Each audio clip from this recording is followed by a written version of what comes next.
Sorry, guys, I lost you for a minute.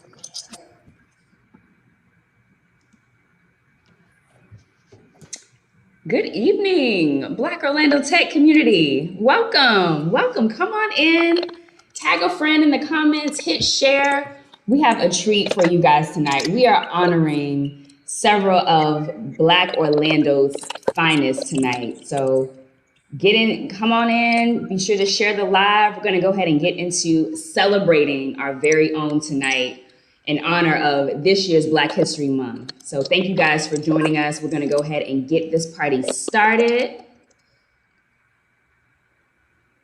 Awesome, awesome. I'm gonna introduce Rose. Rose, where you at? Where you at, Rose? Go ahead and greet the people, Rose. All right, welcome, everyone. I am Rose Regine. I am the Executive Director and also the Strategic Partnership Chair for Black Orlando. I want to thank you guys for joining us today as we celebrate our hidden figures in the Central Florida area.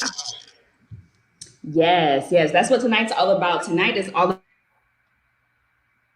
that you know or names that you don't know. And tonight we're going to introduce you guys to some phenomenal folks here in Central Florida. So you see the names, you see the faces. We're going to go around and give everybody a chance to introduce themselves. I don't see how you don't know these fine individuals, but if you don't know, tonight is your opportunity to get to know each of these amazing, phenomenal leaders a little bit more. So we're going to throw it over to Dr. Maya. First off, Dr. Maya, introduce yourself, introduce Phenomenal STEMist. Give us a little bit of insight about you. Sure. I really want to thank the Black Orlando Tech for really honoring me, inviting me to be a part of the Hidden Figures. I hear like a strong feedback. Can you hear me? Yeah. So my name is Dr. Maya Byfield. I have a degree in bachelor's degree in biology and molecular pharmacology from Albert Einstein College of Medicine. I went to Oakwood College to get my bachelor's degree in biology. HBCU. Shout out to all the HBCU graduates. I love science a lot, and I'm actually a professor of biology, but I'm really interested in technology. I like specifically computers and social media. So I decided to start my own company called Phenomenal STEMist, Science, Technology, Engineering, and Math. My passion actually comes out of my desire to increase African-American males specifically in STEM. I noticed there was a limited amount that we're retaining in my classroom. So I wanted to start a YouTube channel where I interview African-American males mostly in their careers in either science, technology, engineering, math. And I just started with my friends, and I got all kinds of career professionals, Black male career professionals, to really show their path to me via video. And it just transitioned to me creating STEM camps for students that are underrepresented in STEM to prepare them. So I guess my goal is to really get students, number one, prepared in either the sciences, technology, engineering, and math, and then for them to see end goals. Meaning when stuff gets hard, they can remember that I remember Mr. Christopher Phelps. He made it to become a mechanical engineer. I remember Dr. David Josie. He became a pediatrician. And of course, I can't deny the ladies. So of course, I also included Black women as well. So Phenomenal STEMist is just a way to make sure that I can guide young people into promising futures in STEM. That's incredible. Thank you, Dr. Maya. We can't wait to learn more and get into more about phenomenal STEMists. But before we introduce the rest of our phenomenal panelists, I want to make sure we all have an opportunity to learn a little bit more about BOT. We've got some definitely exciting things that have been happening the past few days. So Rose, I'll throw it back over to you to give folks an overview of BOT's mission and kind of give them a taste of what's to come here pretty soon. Yep, definitely. So BOT, we are a nonprofit that is committed to accelerating minority economic advancement through workforce, small business, and socioeconomic development by increasing their awareness activities, network, and resources for local minorities who pursue careers in entrepreneurship and technology. Our vision is to train and inspire 10,000 minorities in Central Florida to enter tech by 2025. Like Kelda said, we have a lot of great things happening for BOT. Super excited to have you guys along with us for this journey. Most of you have heard about the great news yesterday and early this morning about the grant that we received from Orange County. We look forward to being able to utilize that grant to diversify and help out Black business owners, Black tech startups here in the Central Florida area. So stay tuned for additional news as we roll out some pretty awesome programs and initiatives that we've been working on, deeply for the last 6 or so months. Thank you. Awesome. Thanks, Rose. And you have met Dr. Maya, so let's introduce you to our next phenomenal guest tonight, Orit. Orit, give us a little bit of insight about you and your long history. You've had a long-standing history in leadership in the Orlando community as regards to the tech industry. So give us more insight about you, Orit. Sure. So, hey, everyone. My name's Orion Davis. Really excited to be here. Thank you so much for having me. I guess my story here in Orlando starts a little over 10 years ago. And moving here, I was looking for the startup and tech community, and there wasn't much of a scene at that point in time. Ended up attending an event called Startup Weekend, which brings together entrepreneurs, designers, and developers to launch startups in the span of a weekend. Participated in that event and helped to bring that event here to Orlando. From that, started the Orlando Tech Meetup, which grew from 10 people to over 200 plus people attending on a monthly basis. It became one of the largest tech-focused events in the Southeast. We got invited to the White House, formed the Orlando Tech Association. So I've just had a long time working in and around tech, helping to foster and grow entrepreneurial communities, and have left that role now and have since joined a number of startups, helping them with their marketing, becoming the first marketing hire. A couple of them have been acquired. Several have gone on to raise millions of dollars in funding. And now, most recently, I've started a marketing agency called Mighty Orbit, where we're focused on helping B2B technology companies grow and drive demand generation programs for them. So yeah, it's been a really fun, awesome journey. Really excited to see the growth of Orlando's tech community and also really now the growth of BOT come into its own. So really excited to see the future, and congrats on the fundraising. Really excited to see what comes out of that. Awesome. Thanks, Orit.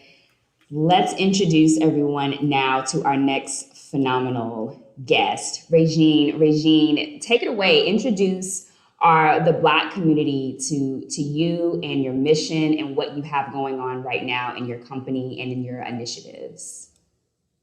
Awesome. Hello, everyone. My name is Aisha. I am the second founder of RB Advisory. Founded, I call it #Made in Orlando.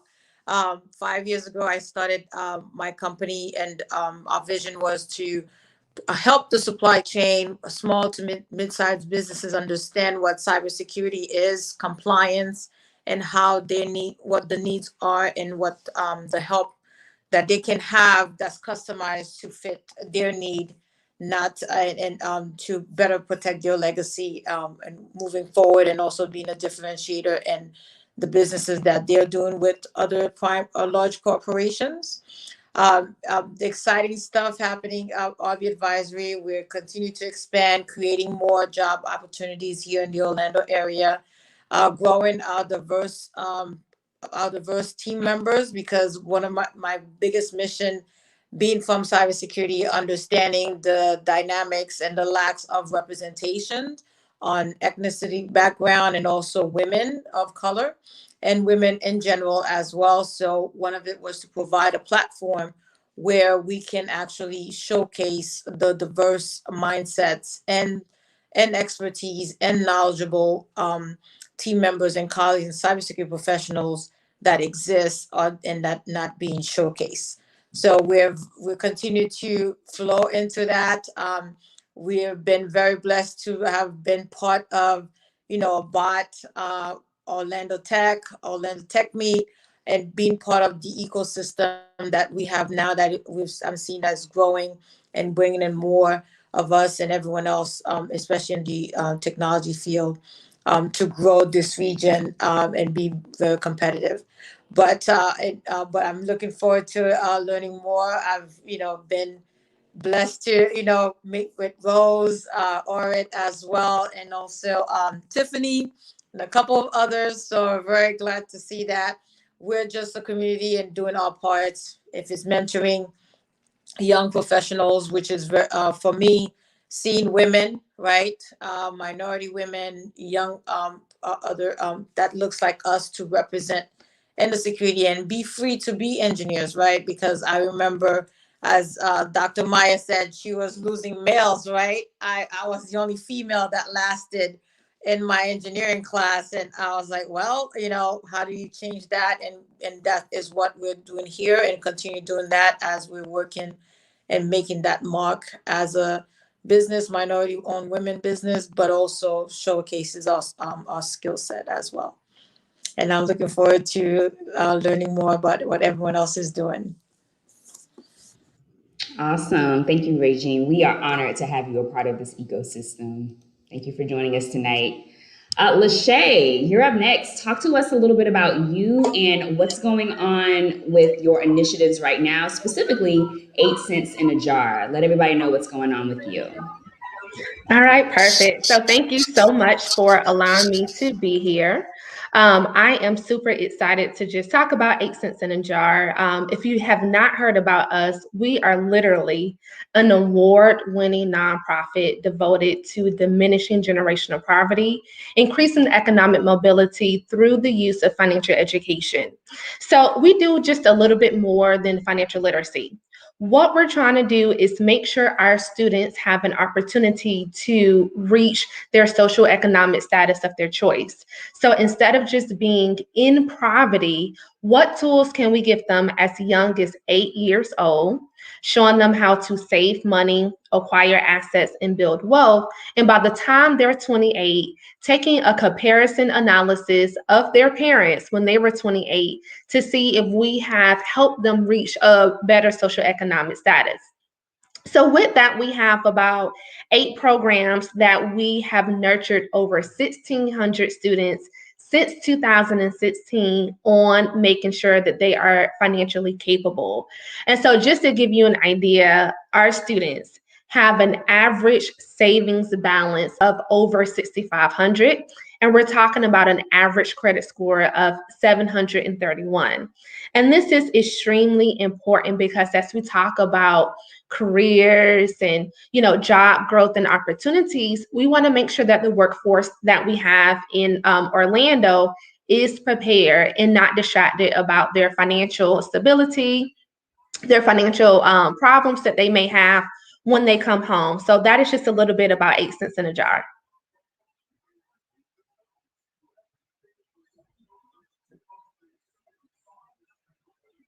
Awesome. Thank you, Lashay. We are excited to learn more about what's going on with 8 cents in a jar as well. Let's hear from our next phenomenal guest, Tiffany Spencer. Tiffany, give us an overview of what is going on with you, the queen of all things Salesforce. Tell us what's going on. Tell us what's going on in your world, Tiffany, our illustrious, esteemed president. Yes, so I have been doing a number of things. And so most individuals know that, or maybe know that my affiliation with Black Orlando Tech as the president, and also that I, do things in the world of Salesforce. What people may not know is that I actually have a Salesforce implementation company. I'm a partner in a company called ESOR Consulting Group. And I also have a nonprofit called HBCU Force. HBCU Force is a nonprofit organization that partners with HBCUs, minority serving institutions and organizations to expose students to careers in cloud computing. And so we started about 2 years ago through some efforts, of course, with my alma mater, the great Bethune-Cookman University. I can't see you, Lashay, so I don't know if you're making a face over there.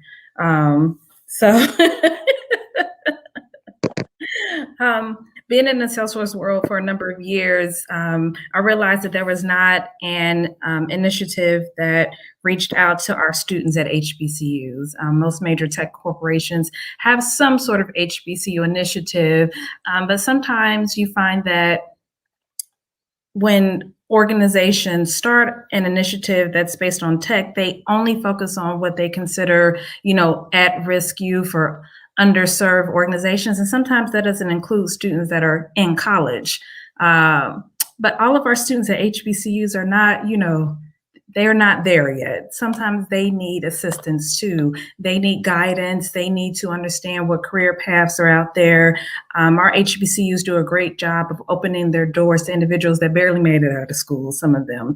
And some, there's a range of students that we open our doors to. There are high achieving students that, are coming to our schools for tradition, for the excellence that's there. And then there are some students that know they want to make the next step, but maybe they didn't make all the right steps in high school. And so there's a population that sometimes doesn't have the same opportunities, and they need some guidance. And so what we do at HBCU Force is I try to catch students at their sophomore, junior year, and expose them to Salesforce. Once they are exposed to Salesforce, we do a semester-long course. We help those students get certified. Then we help those students get an internship. And the reason that I have a consulting company is so that I wasn't dependent on other companies necessarily to provide those internships. I wanted to be more in control of that. And so my students, once they complete, they can earn internships with ESOR or with another partner, a sponsor of HBCU Force. And the goal is to be able to have those students have a certification, have a year or two of experience so that when they graduate, they are prepared for the $60,000, $70,000 jobs that are available in the Salesforce ecosystem. By 2022, which is next year, there will be 3.3 million new jobs in the Salesforce ecosystem. And I want to make sure that students, graduates, or even non-college graduates, but people that look like us are prepared, trained, certified, and ready to take advantage of the opportunities that will be available. And so I'm really excited to continue to expand this program, to, work with Lashay so that these students, when they come out making their, $60,000, $70,000, they don't, go shopping with it, that they know how to take that and invest it.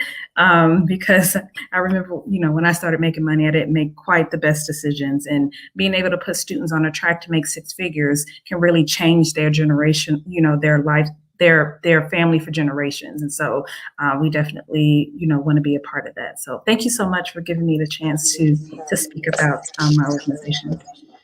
Yay, awesome. Thank you, Tiffany. Thank you so much.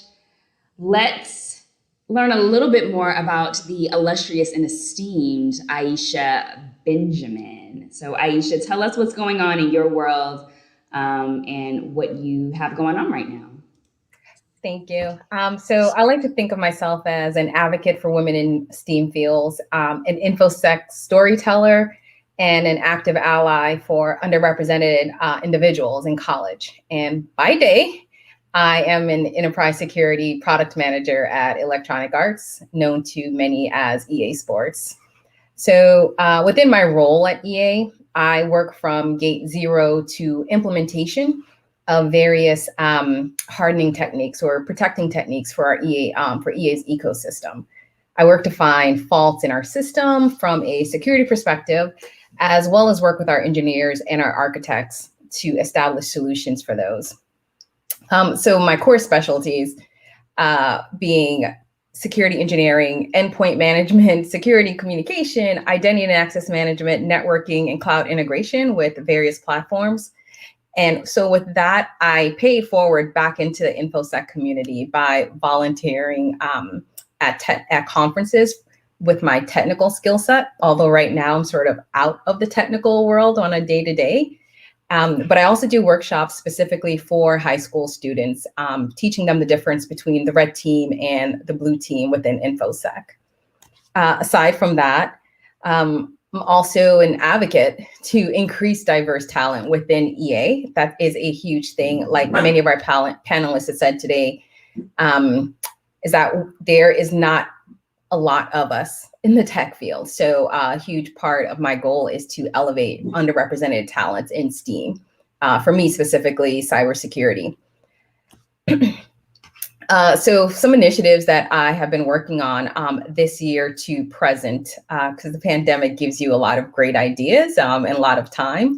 Last year, I created a mentor for a season in which I mentor 1 to 2 UCF women who will graduate that particular semester to aid them to transition from college into the working world.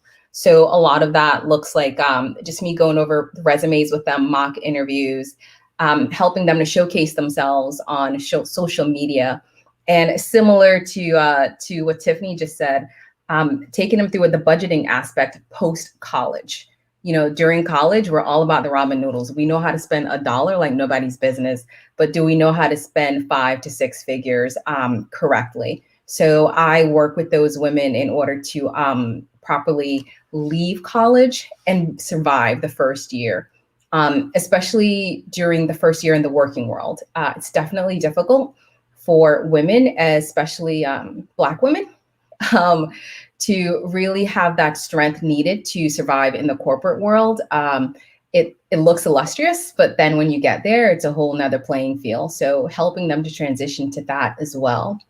Within the last 12 months, I've also been working with the University of Florida's Black Alumni Association to showcase Black talent at the university, maybe alumni or current talent as well.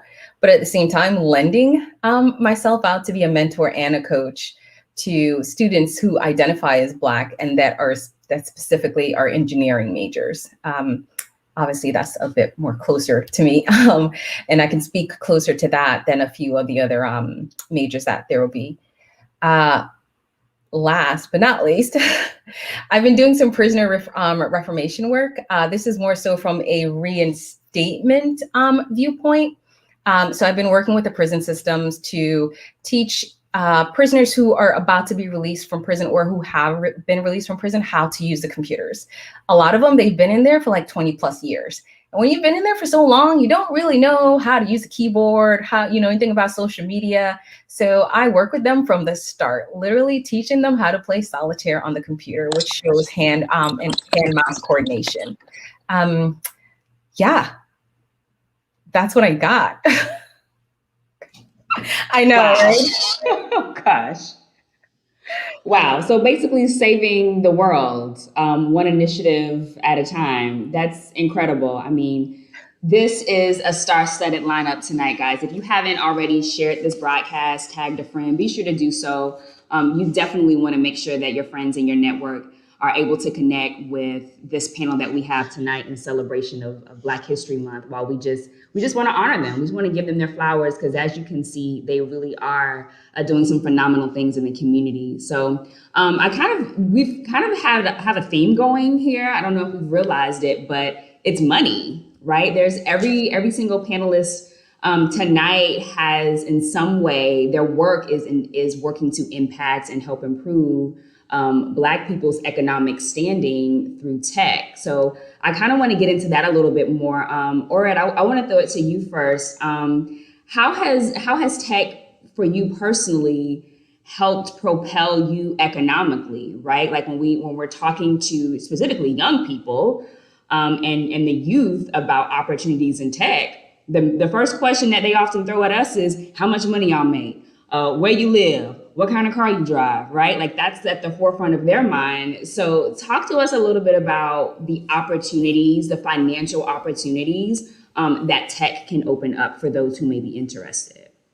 Yeah, I think the financial opportunities from tech are unparalleled in any other industry. And you just look at the average salary of just any tech worker, regardless of where they are, it's leaps and bounds across any other profession. And then for me personally, like working in tech has been incredibly empowering. It's allowed me to now with my agency, like to set my own schedule, to pick and choose the clients that I work with. And it's given me like a really great amount of freedom. But even going further back in time when I was working with high growth technology startup companies, and I was in one of the very first early employees when those companies exited. I was able to participate in the financial upside of the company. So those came with some really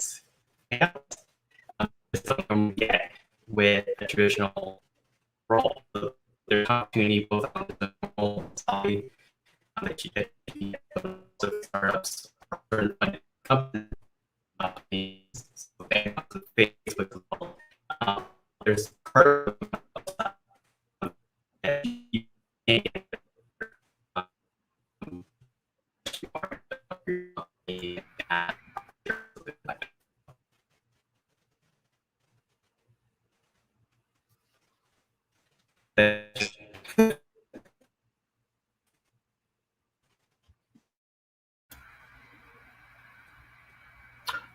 Orion, you still there? Okay, you're breaking up a little bit. Is Orion? I think Orion's still with us. But if I did kind of want to circle back to something that he had said about the unparalleled opportunities that tech offers. Dr. Maya, has that been your experience? I mean, I love you talking about your story about how you've always had a connection to science and technology, even as a little girl. So has that been your experience in regards to economic benefits that tech has provided you in your career so far? You know, I will say that just being in science has provided me stability from the college level. Scholarships, heavily awarded. From scholarships, I went to graduate school to get my PhD. It's free. Like, I didn't pay for tuition. And not only did I not pay for tuition, when you're going to school for a PhD, they pay you a stipend. So, and I lived in New York City for like a studio apartment on the 19th floor for $550. Like, I don't know, for those of you from New York, that's amazing. Okay. So I've always had stability. So and then I got a job. I didn't necessarily get high pay at every level. But once you keep going through those levels, the money has been there and has been lucrative as long as, you have to work the network. So it's not just about, your knowledge base. You have to know people and get to know people. And as far as the tech space, once again, I just joined the tech space within 3 years, and there was a network like Black Orlando Tech. I learned things from you guys. There's low overhead. Like I have a Restream account. I have a YouTube channel. The only thing I'm paying for is a website. And then so everything that comes in through what I offer is low overhead, and the income is greater. I don't see that in any other business. So the beauty of tech is that you can have low overhead. The beauty of science is that you have great stability, and that's what science and technology has done for me financially. Ooh, I love that stability. Rose, were you gonna ask Dr. Maya something or add on to that? No, I agree with everything that's been said. And the low overhead, I think I knew that, but when Dr. Maya said again, I was like, yeah, it really is. Because, a lot of the different softwares and programs that we have, there's free versions of them. There's so many educational resources that are free. So yes, the overhead is is pretty low. So that's absolutely amazing. The question I did have is one of the things that Black Orlando Tech believes in is that getting into the tech space, either it be on through the entrepreneurial route or through career, is a factor in and can initiate change, generational change, when it comes to the economic standing of your family. So I just wanted to know what did you guys think about that? Do you agree? And if you wanted to add anything to that, because that's, like you said before, Kelda, that seems to be the theme where, that's what we want to change, because it's so connected to everything else. So anybody can answer. Yeah, I make what I make now is what both my parents made together. Wow. My mother was a counselor for sexually transmitted diseases. She worked for the New York City Department of Health. So she worked for the government, the city, as a counselor for those who would get diagnosed with HIV or any other STD. And my father was a teacher. And together they made less than me. Their highest level. I'm talking about when my mother retired. Wow. That's okay. Yeah.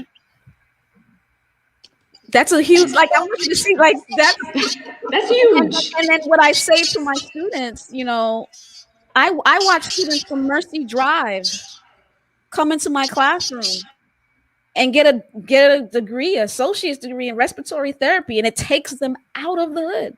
Mm-hmm. Just by becoming a respiratory therapist, they're making 60,000, 50, 60,000, and they were living at Mercy Drive. So the impact that STEM has on our community is mind blowing. I just want it to be more of us, So, but it requires preparation, because unfortunately, there are a lot of students that have dreams, and then when they hit Bio 1 and they hit Anatomy and Physiology 1, if they don't have a support system, or if they don't have end games where they believe that when it gets hard, especially that they can do it too, it's for them. Mm-hmm. They might hit a roadblock and give up. So I'm trying to rid the roadblocks through preparation, number one, from my early age, and end games. Because the money is mind blowing. And the village. Awesome. Village. That's incredible.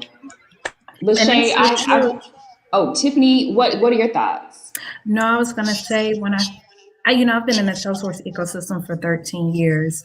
And in the beginning, when I first started wanting to, share with students about Salesforce, I was like, I don't want to push them into a corner. I don't want to, feel like I'm promoting Salesforce. But then I had to realize, this is a really straightforward path, getting a certification, getting into, either an administrator career path or a consulting career path. It's a very straightforward path to six figures. And I hear so many people talk about how, getting to 100,000 is it's like they feel like it's really far off, and it's not. And, to be able to guide someone down that path to say, listen, in 5-6 years, or less, you can definitely get there, and really see how this can change their life. It's just really, really transformational and really mind blowing to be able to have that impact just by sharing what you're already doing. So.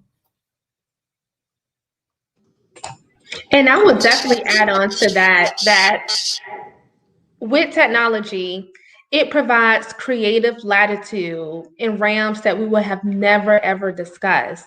And when we're talking about wealth and then the 6 figures, we want to make sure that our students are exposed to it as young as possible, so they can see opportunities outside of the traditional model. So yes, higher education is involved, but when we talk about, for example, Salesforce, there is a direct path, and it has a higher return on investments. And so when we talk about making sure that we do have generational wealth, but then also from a tech standpoint, like you guys said, it definitely makes it a reality. And so even now with some of my students, as young as 8 years old, they're growing up in technology, they're seeing how it's working and getting them exposed at an earlier age. Even before they turn 30 or 25, they can definitely hit that six-figure point. And then even just hitting the six-figure point is beyond that. So how much of that can we save? Can we invest? Can we flip it? Can we grow? And so I do believe through STEM, through technology, this is probably the first time that we can have a direct path to just creating more Black millionaires in Central Florida. Ooh, I love that. More Black millionaires in Central Florida. Okay, that's something I think we can all get behind. But I do want to ask you guys, what's missing? Like, what's the missing piece? What's the hurdle that we as a community need to get over to see that goal of more Black millionaires realized? Like, what's holding us back, do y'all think? Aisha, if you have thoughts, or Dr. Maya, or what's holding us back right now? So if I was to think on, if I was to comment on the financial aspect, but then also just the holding us back in the tech community in general, one is definitely education, right? It's great that within our field, the coins are unlimited for some, right? We don't necessarily struggle to have to pay bills or anything like that. However, it's the how do we actually retain that talent inside of our community, inside of our families, right? So that education is definitely necessary in order to move us forward. And I think Lashay was hitting on that as well. And Tiffany, sorry to put you on the spot here, but Tiffany even said that when she first came out, she made some bad decisions. So how do we get the next generation to not do that, but to make those unlimited coins, keep it in the family and keep it for multiple generations to come? So now people are looking at us like, yo, they come from old money, like how do we get that status right there? So that's one point. But then the other point is, we do think a lot based on the past, based on everything that's happened in the past. And I feel like because of what's held us back, it's hard for us to jump over that hurdle in order to move forward. And platforms such as these, becoming a village and making all this happen, I really feel like that's going to just not completely silence the past, but just put it in the rear view. So we're not completely focused on it like we are right now. Aisha said the past. Tiffany, are we resting too much in victimhood? I think it's passed down trauma or passed down, old wives' tales, right? So like you even see it sometimes when people that are scared to travel, they're like, I don't know, you can't go over there. Can you go over there by yourself? I don't know if it's safe, right? And so sometimes it's just these stories from past that they heard somebody this, that, and these things happened back in the day, right? And so I think it's a bit of normalizing some of these conversations, right? Normalizing that no, you can do well in corporate America. You can make six figures. It's not a big deal. Let's talk about that. No, you should have a bank account, right? It's the whole thing, even with mental health. Like, no, you can't have a therapist. It's fine, And so having more of these conversations earlier and having them see more representation earlier, right? So exposure, representation, open conversations, making these things less mystical and less, we don't do these things. Oh, go ahead, Arette. No, I don't mean to cut you off, but I agree with you 100%. And that's the note that I wrote down to myself is really around the aspect of exposure just to tech as a whole. And, I'm sure all of us have this conversation when we say we work in tech, everyone assumes that we're coders, right? And there's so many different aspects to the tech industry and tech careers, whether you're marketing, which is what I'm in, you have sales, you have design, you have customer support, like you have the security, you have all these various facets of technology, of high growth, very well paying jobs. but most folks just aren't exposed, and they just only see one piece of the puzzle, right? And I think the representation is a huge thing. Like growing up as a kid, I always had an interest in games, always had an interest in computers. I was in computer club, but none of my other friends growing up were in computer club, right? And so this is what led me down this career path. And I 100% agree with you. It's the exposure to all the various aspects of tech, right? Incredibly important. I think what's holding us back is mastering the art of completion. We give up too easily. So I just think that we need to just say, this is the process. And if I start the process, I'm going to finish it. Period. Point blank. I'm not going to use any excuse, not even the good ones, to say, well, this makes sense as to why I should not to stop. I think complete.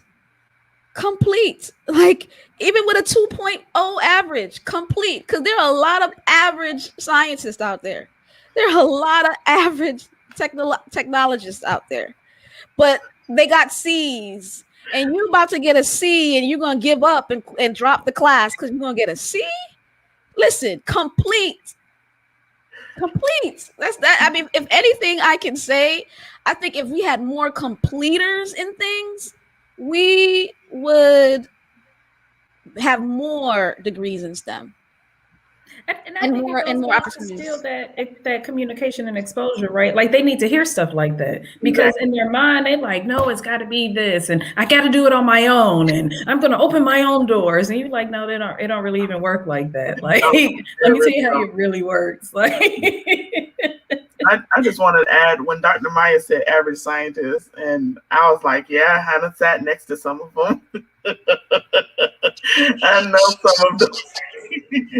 And confident too, right, Rose? Confident too. Very, very confident.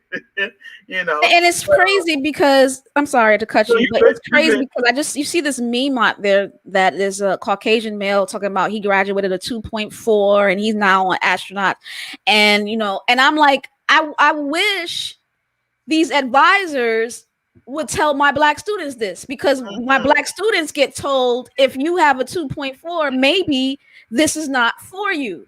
Wow. You understand? So I wish the same, like, and the truth is, it's the truth. Mm-hmm. If you listen, complete. All right. And it's for you. Even if you're struggling, it's for you. Just go through the process and complete it no matter what happens. So I think what I wanted to piggyback just on what everybody is saying. I think one of the biggest things is when we go and we make it and we make those six figures and we break those barriers, we need to go back, not back into the past, but back to where we came from, to our communities, to show them, because just like how you're saying, we have to talk it to them. We have to show them, hey, I did this. You don't have anything to fear. I made the six figures. I broke those barriers. I was able to break into this space where I was the only person that looked the way I did.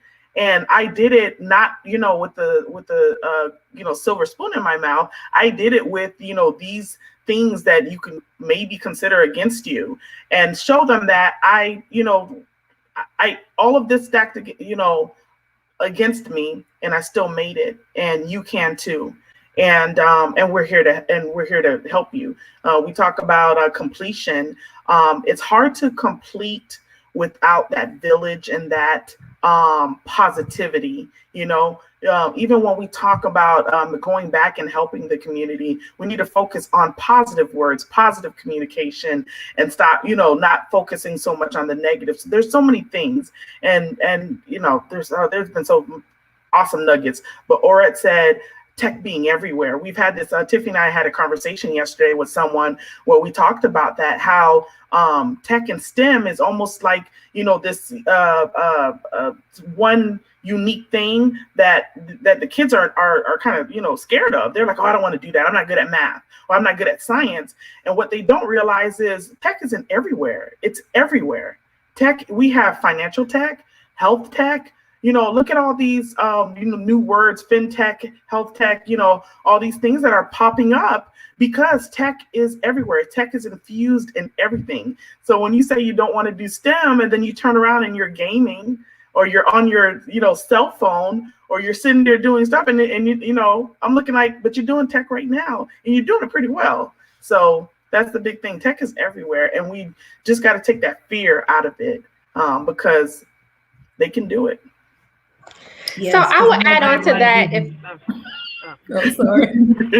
I'm not saying nothing. I was just saying I'm not good at math either. So here we are. So if I may, go ahead. I'm sorry. Happening, I was getting back and forth.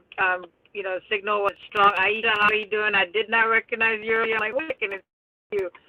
But just picking up from what everyone is saying is that there is also an issue, right? The biggest part is starting early engagement with the community at a younger age. And also, I'm still finding and engaging with other students that I mentor, they don't even know that they can go to school, they can go to college, let alone, meet with, bypass that first stage. And then now I can actually be in tech, be an engineer, be a doctor, be a lawyer. There's a lot of components that needs to be starting at a young age, and I believe Lashay, with what you're doing and some other community partners in Orlando, starting early and providing that avenue, opening these doors. Because when I tell students that, hey, I worked and went to school, then when I found out I was able to have money to go to school, free money, I'm doing it. And I've mentioned they didn't know. They do not know. It's a vicious cycle, and it starts early on before we even get to, can I be in that room? Yes, you can, because you belong in that room, right? Can I finish and complete? Yes, I can. Who is supporting me, and how do I block the negativity that even within myself that I'm giving myself, because I've learned to move away from my family as well, right? All of these components, it has to start in an earlier age in order to build that confidence and that power that, hey, I move forward and I do have these arsenals, right? You can go to Valencia. It's free money. No one knows that, right? So where's the resource? Because when you say college, I don't have money for that, right? So the resources, the funds, how I start there. And I will, until this day, right? And it's still a mind-boggling to me that with all those resources and all these things that we're talking about, you have kids that still do not understand and know that they can go to school and have funding to go to school. There's a way for them to do it, and they can do it still. And then now we could move into the next step. What do I want to do? How can I do it and get involved in the community? And we're doing a very good job here, but there's some other components to add to it as well. I'm a principal investigator of a National Science Foundation grant, which 60% of the money is going towards scholarships for underrepresented students. And I've literally gotten data and targeted specific people, emailing them saying, apply to this scholarship. Ask me the percentage that actually do that. So I've targeted, sent emails. Just do this. Just write the 500-word essay. Give me a letter of recommendation. This and this and that. So sometimes we are actually telling them, and I've heard things like, "Oh, I didn't know I was eligible for it." Well, I told you you are. I didn't want to write the essay. Right? So there has to become a point, and just a little. It's the National Science Foundation Leaps and Bounds grant, Seminole State College. You can go on the website and find it. All right. Underrepresented minority students who are interested in biology specifically. So there has to be a point where the student decides that I'm going to take the risk. Right. They have to decide, like I said before, they're different. They find reasons as to why they won't apply. I didn't think I was eligible. That was number one. They just don't. They think it's too good to be true. It feels. And I remember when I saw, and putting myself back in college, when I saw that graduate school, when they said a 0 next to the tuition, I said, this is too good to be true. 0 tuition? But I had to go beyond the belief that it was too good to be true and apply. What's the worst you can get? Rejected. No, that's the worst. And there's no pain in hearing the word no. And so we might need to push past our fear of rejection, push past our fear of failure, and just go for it. If I may. Yes, Lashay. If I may. So we start out as young as 8. And I hate to say this because we're live, but I think my elementary babies, my elementary jars, they are the absolute best and absolutely amazing. They're so full of life, creativity, they have goals, they have dreams, they have passion. Somewhere down the line in middle school and high school, that passion is grabbed out of them and destroyed. And I'm not talking about once or twice, I'm talking about hundreds of times. So by the time they get to high school, and even as we talk about underrepresented communities and, you know, our Black communities that are flourishing, sometimes I do think we have to stop, and instead of just telling them, sit with them and see what they're going through, right? So I know for me, growing up was extremely hard and difficult, to a point where, okay, yeah, I'm hearing my teacher, but at the same time, I'm trying to figure out where I'm going to stay tonight because I don't have a home. So let's not, let's remember our students who really, really need help. And sometimes we just can't just say this. So, tech is awesome. We have to be along them and show them. And so that's one of the reasons why I absolutely love everything what Bai and what all of you are doing, because it's not just about saying, but showing. And sometimes they may have to hear you got to keep going 100 times, and that 101 time they can succeed. So I definitely feel completion is a part of this, but also we have to remember that we need to stand alongside of them because we have no idea what trials and tribulations that they're going through. The fact that I've seen, students pulled out of class, out of school, because they have to go help their parents to do something, or just the, social economic things that they face. So yes, tech is an equalizer. It provides a creative latitude for us to achieve those 6 figures. But as we do that, just remember we have to make sure we still go back and continue to reinvent the hope, the passion that they had once before when they were in the elementary. That's powerful. That's powerful, Lashay. Like to reignite the creativity before it was squelched out of us, before they ripped out creativity from our souls and left us barren and cold. It's so important that we revisit that. Orette, in your world, from a tech marketing standpoint, creativity and inspiration is huge. It reigns supreme.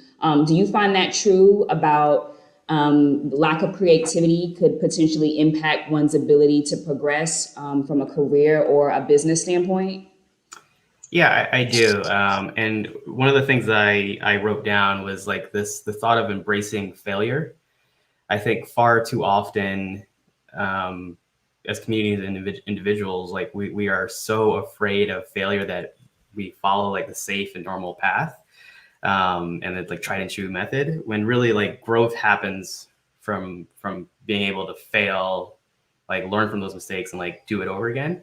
And it's the same thing in like marketing, right? Like we will run campaigns and they will fail, and that's expected, right? But the part of the process is to take those, what we've learned, whether it's the messaging, whether it's the creative, whether it's the platform or the targeting that we've used, and to make adjustments, right? And to continue on with these growth experiments and to make these tweaks to eventually get us to that growth phase, right?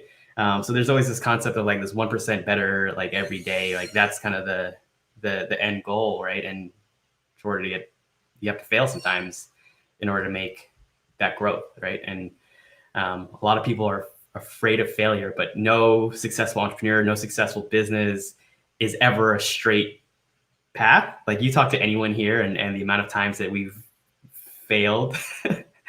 And that's what probably sets us apart, is we've probably failed more times than other folks have even tried, right? And I think that we need to find ways to embrace that. So. That's powerful. Rose, were you going to add to that? Yeah, I was going to say one thing I wanted to key in on what Orit said and elaborate on a little further is the growth being 1% better than the day before. Doing so, you are basically improving yourself, and in your comparison is to yourself yesterday. And so that's something that I believe, especially with our young adults, is the competition is not actually, you know what? I said young adults, it's all of us. The competition is not the person next to you. It's the person here, the person that you see in the mirror. That is your competition. And so when we sit there and we're looking at the things that we want to do in the future and what we want to go into, I think sometimes our folks are looking at, okay, well, what is this person doing? I want to do it too. No, you have to look at yourself and see what works for you. We encourage those to go into tech, but we want you to go into tech and like it. Like, don't go into tech and hate it, and dread going to work and things, something like that. We want you to also enjoy this and figure out, what works for you. So I just want to stress that one of the things when we talk to young folks and we talk to other folks, period, is always work on improving yourself, but don't ever compare. I think we work better when we're talking about all the things that we're doing. We collaborate a lot. People here collaborate with each other, and that's how we're going to tackle these issues within our communities and make those changes, is by working together and not against each other, because we're all unique individuals. There's no reason to compare. My goal is to always improve on myself and be a better Rose today than I was yesterday. Yeah, that's a powerful statement, Rose. And as we're wrapping up, I'm so sad that this conversation is coming to an end. There's so many gems, but I did want to throw it back to Aisha, because you work specifically with those in the prison systems and helping them learn about new technology equipment and old technology equipment if they've been incarcerated for a while. So talk to a little bit to us about like inspiration to an adult. Like we talked about to the youth, talk about it from the perspective, like having to help inspire adults, particularly who've undergone really, really severe hardships having been incarcerated. How's that experience been? So completely different than working with kids, right? And even working with college students. For them, they already have the mindset that the only way that I can actually progress in the working world is that I have to give in and learn this tech. It's pretty difficult because every job they apply for, it's already automatically told to them, fill out the application online. Do you have a social media page? So they already know that at the base level, they have to know tech. So we're, even just how to fill out, how to do an email. So definitely it's not as much effort to work with them to get them to say, to learn this as it would be for kids to actually get them on our side. Unfortunately, they're already there and they've already gone through some type of experience that's actually changed their mind that they want to do better. And so they're willing to take advice from someone who's already ingrained within the field in order to help them to progress, so they don't go look back the other way. Wow, incredible work. Wow, I hope you guys now see why our honorees are with us tonight. We are giving them their flowers tonight. They are doing some amazing work and actually putting action behind their words and fluffy mission statements. They're on the ground doing the work. So we really appreciate each and every one of our panelists for joining us tonight. I want to go around real quick and make sure that everyone knows where to find you, where to connect with you, if you have any upcoming events, speaking engagements.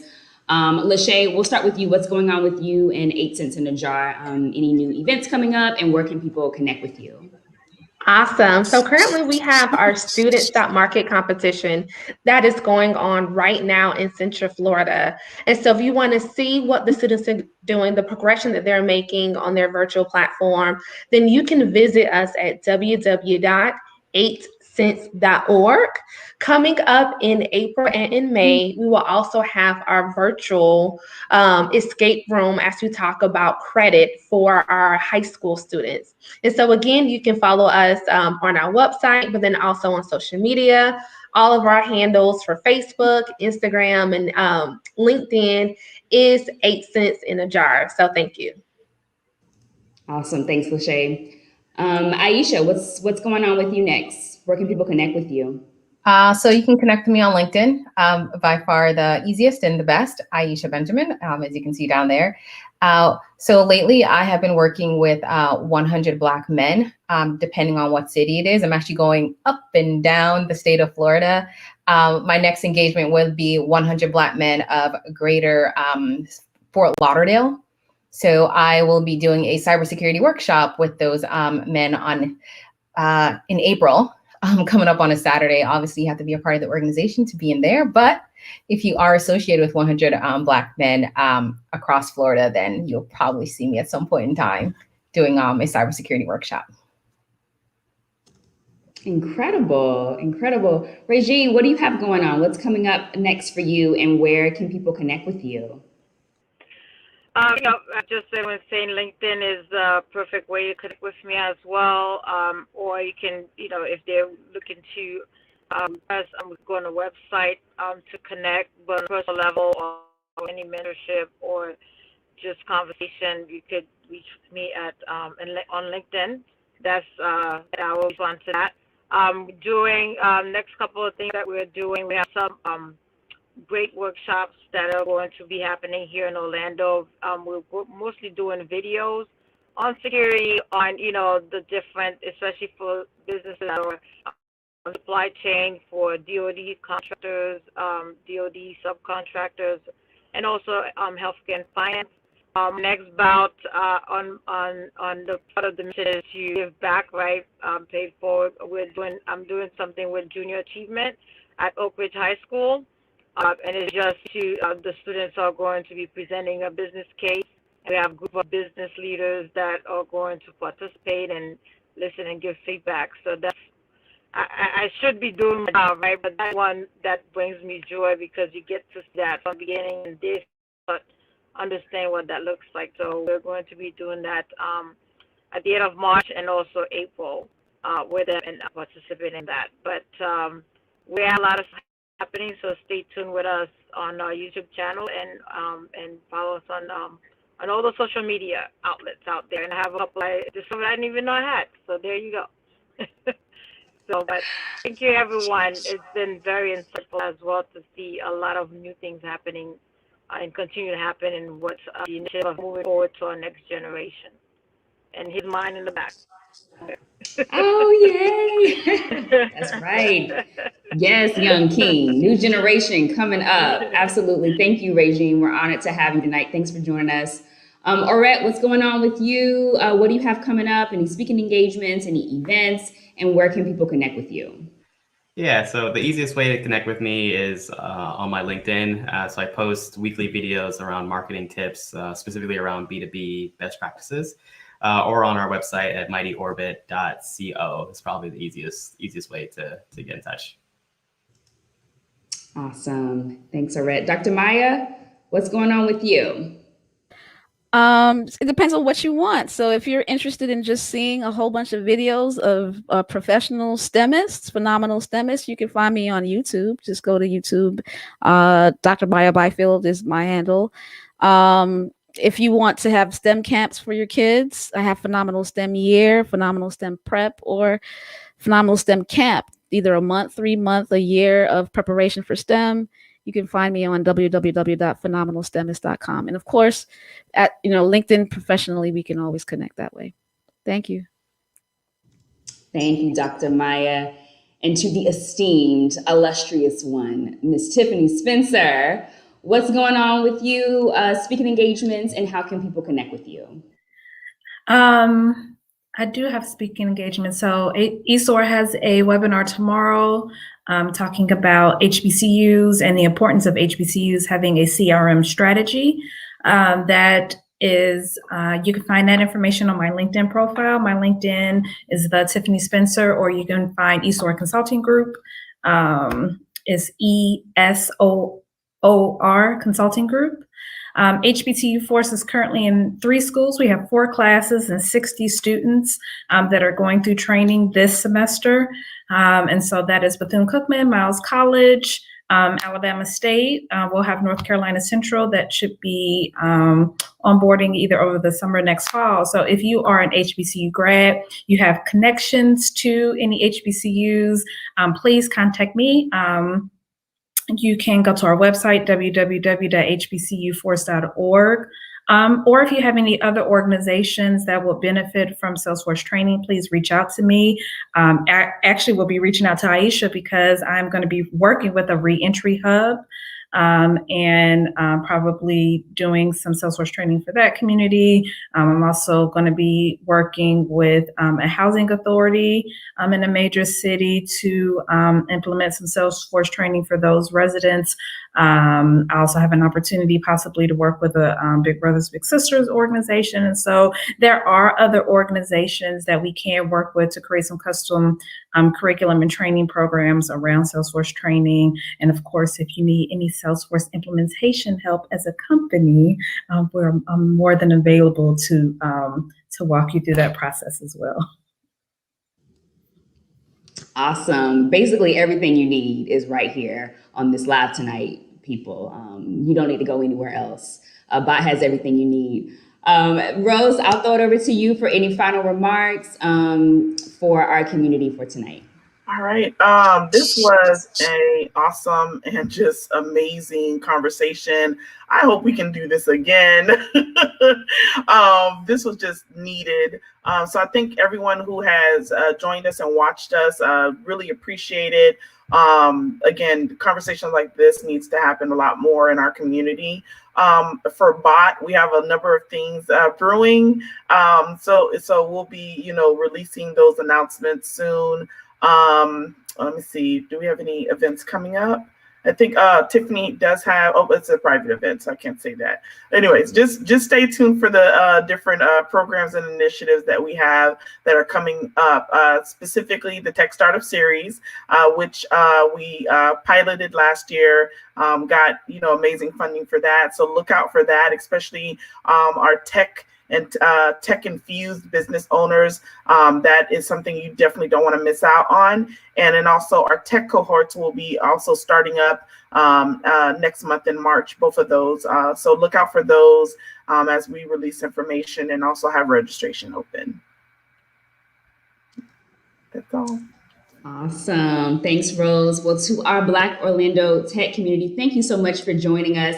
To our phenomenal panelists, thank you so much for joining us tonight, for imparting your wisdom and for continuing to be leaders in our community. We appreciate you. We love you.